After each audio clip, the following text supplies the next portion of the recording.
Bonsoir chers téléspectateurs et merci d'être avec nous en ce dimanche 3 août 2025. Je vous invite à suivre ce journal jusqu'à son terme.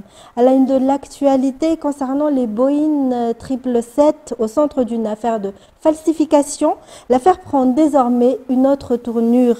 Certains des rumeurs infondées impliquant sans preuve les enfants du couple présidentiel dans cette affaire. Face à cela, la première dame Mial Radouel est sortie de son silence. Elle condamne fermement les calomnies, la haine et les insinuations volontairement diffusées à l'encontre de ses enfants. Judicael Ranjanirin. L'affaire des Boeing 777 dérape actuellement. Ce qui devrait relever de la justice et d'une enquête en cours devient une campagne de dénigrement alimentée par certaines personnes animées par une haine personnelle. Et ce sont les enfants du couple présidentiel, totalement étrangers à l'affaire, qui deviennent la cible des rumeurs. C'est pour cette raison que Mial Radouel, première dame, a brisé le silence. Dans une déclaration claire, elle a dénoncé les mensonges diffusés, les insinuations et les attaques visant sa famille. Pourquoi mes enfants devraient-ils constamment être accusés de faits avec lesquels ils n'ont aucun lien? S'est-elle interrogée. Elle a souligné qu'il y a des personnes directement concernées par cette affaire qui doivent en assumer les conséquences sans entraîner d'autres dans leur chute. Les rumeurs ne sont pas la vérité.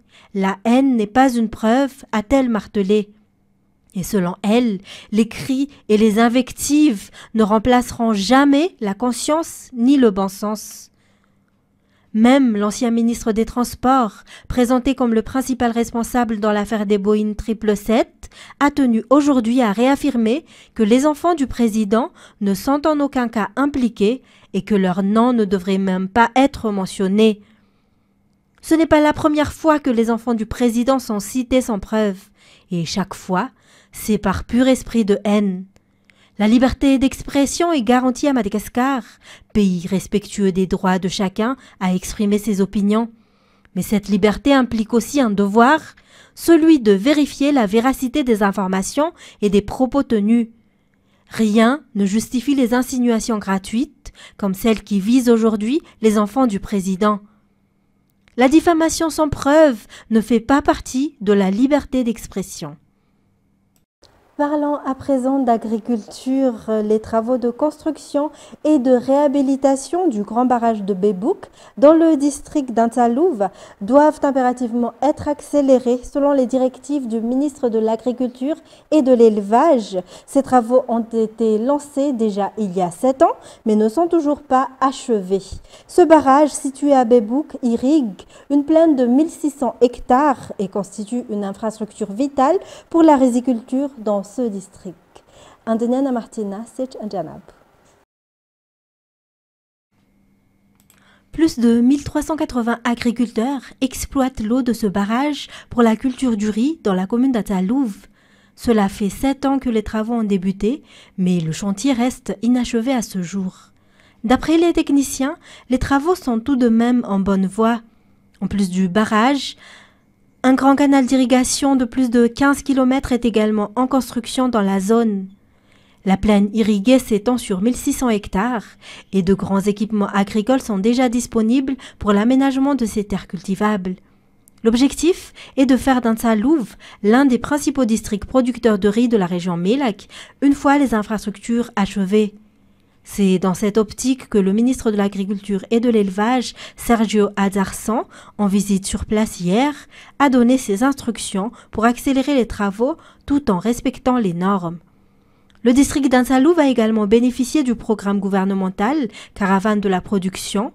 De nombreux agriculteurs du Fouctan de Saririek ont pu en profiter, notamment à travers la distribution de 281 kg de semences. Dans un tout autre sujet, 10 recommandations ont été remises par le CSI à la CENI pour améliorer le processus électoral dans le pays.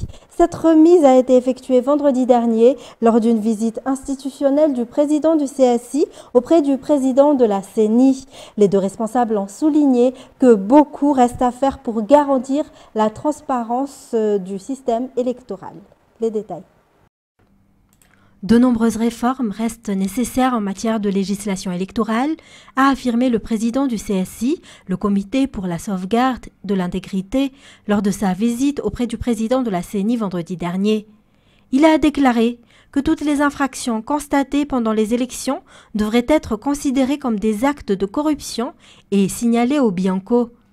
Par ailleurs, il a insisté sur la nécessité de rendre transparent le budget utilisé par les candidats durant les campagnes électorales. Parmi les 10 recommandations avancées par Jean-Louis Ndjamifid figure également l'amélioration du traitement des contentieux électoraux devant les juridictions compétentes. Il a aussi souligné la nécessité de renforcer l'indépendance de la CENI, notamment en lui attribuant un budget propre et en recrutant uniquement des employés permanents et non des personnes occupant déjà d'autres fonctions ailleurs. La réussite de la gestion électorale, selon lui, constitue un préalable fondamental dans la lutte contre la corruption. En éducation, les résultats du baccalauréat devraient être proclamés le 21 ou le 22 août prochain, selon le président de l'Université d'Antananarivo. La correction des copies se déroule normalement. Les informations qui circulent sur les réseaux sociaux affirmant que des notes des élèves dans plusieurs matières sont en baisse sont infondées, d'après les explications du président. Fin de Sénamirai. Les copies d'examen du baccalauréat sont encore en cours de correction actuellement. Ainsi, les statistiques partagées sur les réseaux sociaux sont erronées, affirme le président de l'Université d'Antananarivo, le professeur Ranjana Sulu Rivarsan. Selon lui, les rumeurs selon lesquelles les notes seraient mauvaises ne reposent sur rien, explique-t-il. Par ailleurs, il n'y a aucune inquiétude à avoir concernant le paiement des indemnités des correcteurs du baccalauréat, selon toujours ses explications. Les corrections des copies du baccalauréat se tiennent à la cathédrale de la faculté de médecine à Ankatsu dans des conditions de sécurité optimales.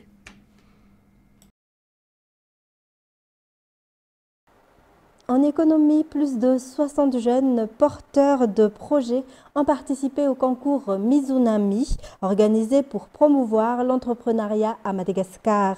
En plus du soutien financier, un accompagnement sera aussi assuré pendant 6 mois aux entrepreneurs sélectionnés. Fin de Sénamirai, Yves Janel. Au total, 69 jeunes entrepreneurs avec des projets de moins de 5 ans ont pris part au concours Mizunami, visant à dynamiser le secteur de l'entrepreneuriat à Madagascar. 10 d'entre eux ont été retenus pour la phase finale et c'est le projet Classe Keto, centré sur une alimentation saine, qui a remporté la première place. Les 3 premiers ont chacun bénéficié d'un soutien financier d'une valeur de 30 millions d'ariars. Un accompagnement dans la gestion de ces fonds sera également mis en place. Le concours Mizunami en est à sa 3e édition cette année. En tourisme, l'Office régional du tourisme d'Antananarivo, Ortana, a publié un guide de randonnée dédié à la région d'Analamangue. Cet ouvrage est un outil important pour dynamiser le tourisme en milieu rural de la région. Il aidera les touristes à mieux connaître les sites qu'ils visitent et les itinéraires empruntés. Ce guide ne concurrence pas, mais complète le travail des guides touristiques selon les explications du directeur de l'Ortana. Andriana Martina, Andjanab. Il s'agit d'une avancée majeure pour le secteur touristique à Madagascar et plus particulièrement pour la région d'Analamangue. L'Ortana a réussi à publier ce guide qui recense les parcours de randonnée pédestre dans la région. Le guide répertoire 49 itinéraires de marche couvrant 27 communes rurales, 303 Fouktani répartis dans 8 districts d'Analamangue. La présence d'un tel outil transformera considérablement les zones rurales concernées et offre une garantie supplémentaire aux touristes étrangers qui visitent Madagascar, selon la ministre du Tourisme Viviane Dewa. Au total, 495 km de parcours pédestres sont recensés dans ce guide. Il est destiné à tous, notamment aux amateurs de randonnée en montagne. Le guide ne remplace pas, mais renforce et complète le travail des guides touristiques. Ce guide des sentiers de randonnée à Analamang sera réactualisé tous les 2 ans.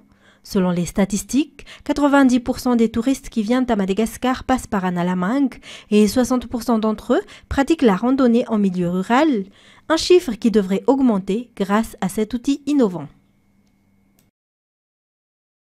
Enchaînant par les actualités internationales, un employé du Croissant Rouge palestinien a été tué et 3 autres blessés dans une frappe israélienne ayant visé le siège de l'organisation à Khan Younes, dans le sud de la bande de Gaza, a annoncé l'organisation ce jour. France 24. Des dizaines de Gazaouis massés autour d'un site de distribution, attendant désespérément que de la nourriture tombe dans leurs récipients. De l'aide étrangère arrive au compte-gouttes par les airs, largement insuffisant pour les familles. Mes enfants dorment le ventre vide. Si je peux trouver quelque chose de demander à mes voisins, je le fais. Parfois, je dis à mon fils d'aller demander de la nourriture chez les gens pour qu'il rapporte un morceau de pain ou du riz pour sa petite sœur. Mais je ne peux pas faire plus.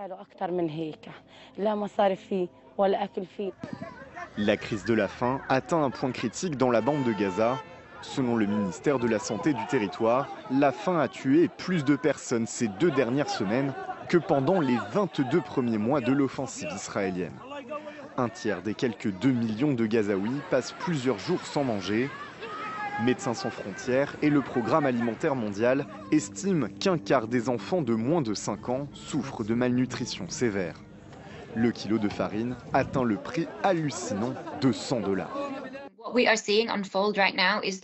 Ce qui se déroule, c'est la destruction et le blocage systématique de tout ce dont un être humain a besoin pour survivre. Nous avons demandé à de multiples reprises aux autorités israéliennes de laisser entrer cette nourriture dans la bande de Gaza et elles nous opposent la réponse suivante: la nourriture n'est pas la priorité. Le système de classification IPC de la sécurité alimentaire avertit, le pire scénario de famine est en cours dans le territoire palestinien. Les Nations Unies n'ont pas encore déclaré l'état de famine, faute de données suffisantes. Pour le faire, 20% des foyers doivent sérieusement manquer de nourriture, 30% des enfants souffrir de malnutrition aiguë et 2 adultes pour 10 000 mourir de faim chaque jour. Israël nie l'existence d'une famine et affirme sans preuve que le Hamas détourne l'aide. Depuis fin mai, près de 1400 Palestiniens ont été tués en marge de distribution, la plupart par l'armée israélienne. Et puis, les agences ukrainiennes anticorruption ont déclaré avoir découvert un vaste système de corruption qui a permis d'acheter des drones militaires et des systèmes de brouillage de signaux à des prix excessifs 2 jours après le rétablissement de leur indépendance. France 24. Des fonds publics destinés à l'armée ukrainienne, détournés par des responsables politiques et militaires de premier plan.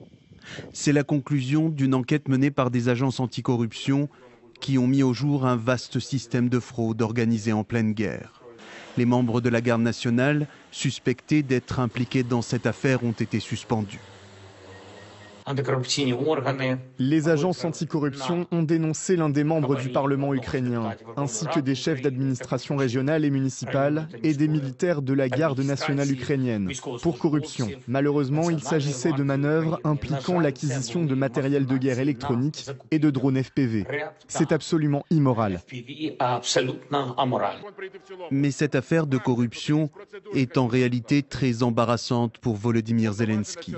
Le président ukrainien avait soutenu une loi votée fin juillet au Parlement qui prévoyait de placer les agences anticorruption sous tutelle de l'État.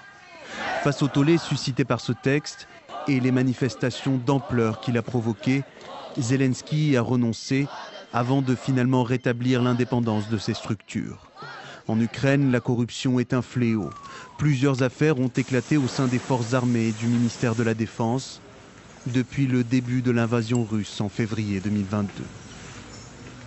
Pour terminer, une mission scientifique hors du commun s'est récemment déroulée dans les profondeurs de l'océan Atlantique. France 24. Des créatures dignes d'un film de science-fiction que seuls les scientifiques pouvaient voir jusqu'à présent.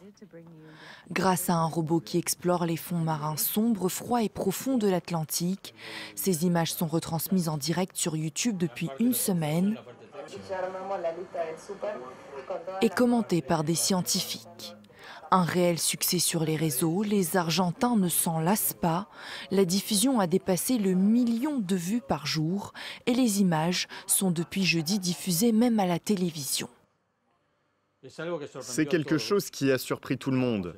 Nous à terre, ceux qui sont sur le bateau, on n'a jamais eu un tel succès auparavant. 4500 mètres et ces rares merveilles cachées de la biologie marine sont explorées par des scientifiques américains et argentins à bord d'un navire à Mar del Plata où convergent les eaux chaudes du Brésil et les eaux froides des Malouines, ce qui offre une richesse marine exceptionnelle. C'est une expédition historique pour l'océanologie. D'un point de vue scientifique, sans aucun doute, car il s'agit d'une méthode de collecte de données beaucoup plus dense et productive que les méthodes précédentes, mais aussi beaucoup moins invasive, ce qui est fantastique. Mais le financement de ces expéditions est menacé en Argentine. Le CONICET, l'organe gouvernemental chargé de la recherche scientifique, est victime des coupes draconiennes dans les dépenses publiques entamées par le président Javier Milei. Son budget a diminué de 21% l'année dernière. Les salaires ont chuté, ce qui a entraîné un exode des scientifiques. Et c'est ainsi que se termine cette édition. Mesdames et messieurs, merci à vous de l'avoir suivi. Restez avec nous pour la suite de notre programme. Au revoir et bonne soirée.